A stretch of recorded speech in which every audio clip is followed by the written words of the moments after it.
For 30 years, the Economic and Social Research Foundation, ESRF, has been at the heart of Tanzania's transformation. The idea of ESRF came from the Ministry of Planning. They needed an institution which would be outside government, but which would help government to undertake assignments on a very objective manner. They put up a team of 4 experts, 2 from the Planning Commission and 2 from academia. Now, I was one of those from academia, myself and Professor Banakadi. So we wrote a paper and submitted to the Ministry or the Planning Commission. Then they formed ESRF in 1993, which was registered outside government as an NGO.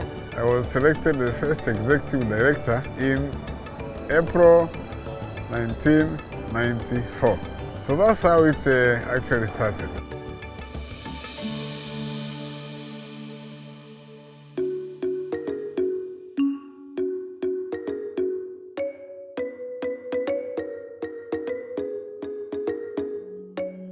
Since effectively beginning operations in 1994, ESRF has worked closely with key government ministries, non-governmental organizations, and donors to bridge gaps, strengthen institutions, and build a foundation for informed dialogue on policy issues.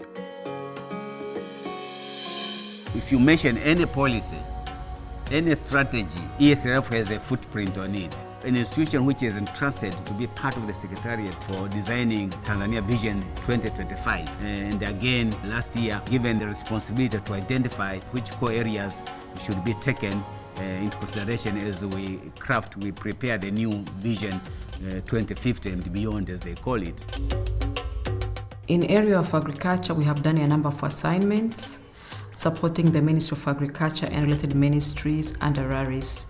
For instance, we supported SDP2 implementation, where we conducted more than 87 analytical studies to support the implementation of SDP2. But also we developed a program called Mobile Kilimo, hosted by the Ministry of Agriculture. And Mobile Kilimo actually was able to register all extension officers in Tanzania. We were able to help change policy. For instance, cage fishing. In our country, it was not allowed. So we did a demonstration, and eventually we were able to convince the government to change that policy of cage fishing in Lake Victoria.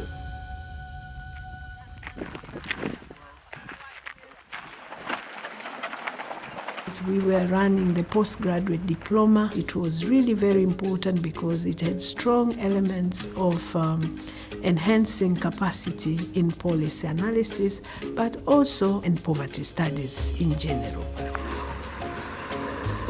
Through ESRF undertakings of research, we came up with a paper which later on became a program which saved or helped to free most of the Tanzanians from poverty. I remember we participated in most of the public expenditure review studies, particularly in the social sectors. Not only in the formulation of the policies, in the capacity building of those formulating the policies and implementing them is also achieved by ESRF through the training programs. ESRF has been involved in building capacity for ministers, parliamentary members, permanent secretaries, even up to the lower level. And now we have so many personnel that are really working in the government that we can claim as part of ESRF capacity building, and I being one of them. From 2017 to 2020, the foundation supported 25 regions of Tanzania mainland in identifying priority investment opportunities